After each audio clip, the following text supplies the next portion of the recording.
आज गुजरात में बीजेपी की गुजरात गौरव यात्रा शुरू होने जा रही है। गुजरात गौरव यात्रा को बीजेपी अध्यक्ष जेपी नड्डा हरी झंडी दिखाएंगे। जेपी नड्डा 2 गौरव यात्राओं की शुरुआत करेंगे। मेहसाना के बहुचराजी में सुबह 11 बजे जेपी नड्डा गौरव यात्रा को हरी झंडी दिखाकर रवाना करेंगे। इसके बाद उनकी जनसभा होगी। दोपहर 2 बजे जेपी नड्डा द्वारका में गौरव यात्रा को रवाना करेंगे। यात्रा में हर दिन एक केंद्रीय मंत्री शामिल होगा।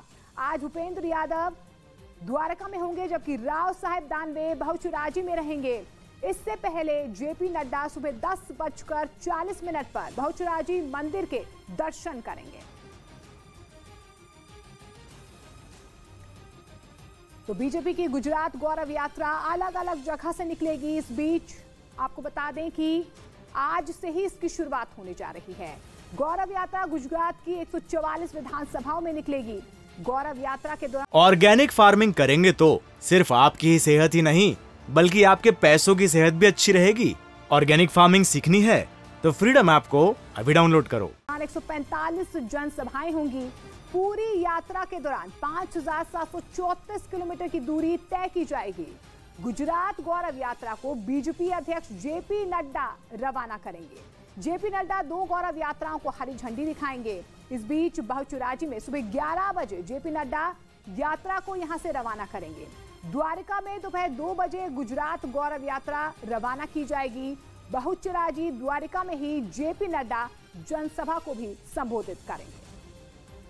इस बीच पश्चिमी मीडिया ने बड़ा दावा किया कि पुतिन ने बेलारूस की जमीन से यूक्रेन पर परमाणु बम गिराने की तैयारी कर ली है। इसके लिए पुतिन के दोस्त और बेलारूस के राष्ट्रपति लुकाशेंको ने खुलकर उनका साथ देने का फैसला किया। दावा किया गया कि पुतिन बेलारूस से यूक्रेन की राजधानी कीव पर परमाणु बम बरसा सकते हैं और अगर ऐसा हुआ तो कीव का आखिरी दिन होगा।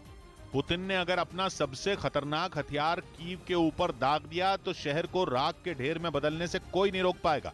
परमाणु बम के हमले से कीव में जिंदगी का नामो निशान मिट जाएगा। यूक्रेन को ऐसी चोट लगेगी कि वो उसे सदियों तक नहीं भूलेगा। और पश्चिमी मीडिया के मुताबिक क्राइमिया के कर्ज ब्रिज पर हमले से गुस्साए पुतिन ने उसे वो चोट देने की तैयारी कर ली है। दावा किया गया कि वो कभी भी बेलारूस की जमीन का इस्तेमाल करके यूक्रेन को परमाणु हमले से दहला सकते हैं। और दावा तो यह भी किया गया कि इसके लिए पुतिन ने परमाणु हथियारों से लैस इस्कंदर मिसाइल बेलारूस रवाना भी कर दी है। रूस पहले से ही बेलारूस से इस्कंदर मिसाइलें बरसाकर यूक्रेन के कई शहरों को निशाना बनाता रहा है। लेकिन वो इस्कंदर मिसाइलें दुनिया के सबसे घातक बमों से लैस नहीं थी। वो यूक्रेन के शहरों में फटती तो थीं, लेकिन उनसे बड़े पैमाने पर तबाही नहीं मचती थी। लेकिन इस बार पुतिन ने जिस कातिल मिसाइल को बेलारूस भेजा है, उसके इस्तेमाल से एक पूरा का पूरा शहर भाप में बदल सकता है। दावा किया गया कि इस बार पुतिन ने यूक्रेन पर हमले के लिए परमाणु बमों से भरी इस्कंदर मिसाइल बेलारूस भेज दी है। यानी उन्होंने ठान लिया है कि 230 दिन से चल रही जंग अब जल्द खत्म कर देनी है। और माना जा रहा है इसके लिए उन्हें कीव को पूरी तरह बर्बाद भी करना पड़ा तो वो चूकेंगे नहीं, क्योंकि क्राइमिया में पुल पर हमले के बाद से ही पुतिन का सारा गुस्सा कीव पर निकल रहा है। उनकी सेना की मिसाइलें शहर में जगह जगह गिरकर तबाही मचा रही हैं। दावा किया गया कि 2 दिनों में पुतिन की फौज ने 60 से ज्यादा मिसाइलें कीव पर बरसाई, जिन्होंने शहर की सूरत बदल कर रख दी। सड़कों पर आग ही आग दिखाई दी। इमारतों से उठता धुआं कई किलोमीटर दूर से ही लोगों को डरा रहा था। और अब तो पश्चिमी मीडिया ने जो दावा किया वो कीव के लोगों की सांसें रोक सकता है, क्योंकि दावे के मुताबिक कीव ही पुतिन के परमाणु हमले के निशाने पर है और इसके लिए वो बेलारूस की जमीन का इस्तेमाल करने वाले हैं। खुद उनके दोस्त लुकाशेंको ने ही अगस्त के महीने में यह दावा किया था कि बेलारूस के लड़ाकू विमानों में ऐसा बदलाव किया जा रहा है कि वो रूस से परमाणु हथियार ला सकें। और दावा किया गया कि पुतिन ने परमाणु हथियार बेलारूस भेज भी दिया। मतलब यह कि उन्हें न तो अब अमेरिका की धमकियों की कोई परवाह है और न ही नेटो की ताकत की।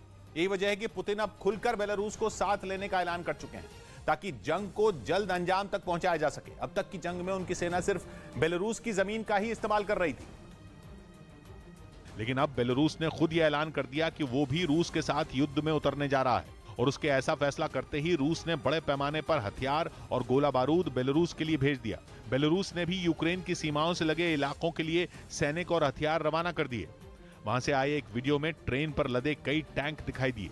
दावा किया गया कि टैंक और ट्रेन के जरिए दूसरे कई हथियार बेलारूस के उन हिस्सों में भेजे गए जो यूक्रेन की सीमा के करीब है। उधर यूक्रेन ने यह दावा कर दिया कि रूस 20,000 से ज्यादा सैनिकों को भी बेलारूस भेजने की तैयारी कर रहा है।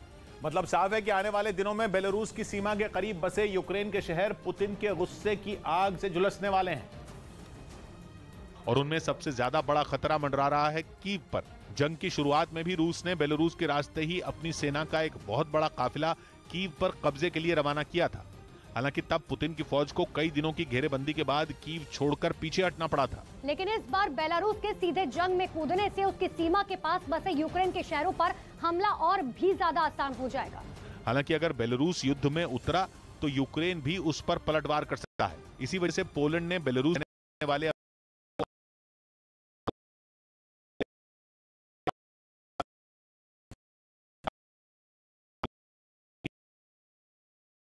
दौर में पहुंचने वाली है। मुख्तार अंसारी के बेटे के खिलाफ लुकआउट नोटिस जारी किया गया। मनी लॉन्ड्रिंग मामले में ईडी ने फरार चल रहे मुख्तार अंसारी के बेटे अब्बास अंसारी के खिलाफ लुकआउट नोटिस जारी कर दिया। उद्धव ठाकरे गुट को नया चुनाव चिन्ह मशाल मिलने के बाद कई कार्यकर्ता मशाल लेकर मातोश्री पहुंचे। इस दौरान उद्धव ठाकरे ने अपने आवास से बाहर निकलकर उनका स्वागत किया। ठाकरे को मिसाल हो। बिहार के छपरा में एक पुलिस की बस ने मोटरसाइकिल सवार 3 लोगों को टक्कर मार दी। इस हादसे में उन तीनों की मौत हो गई, जिसके बाद गुस्साए लोगों ने बस में आग लगा दी। कहा है कि वो रूस से परमाणु हथियार ला सकें और दावा किया गया कि पुतिन ने परमाणु हथियार बेलारूस भेज भी दिया।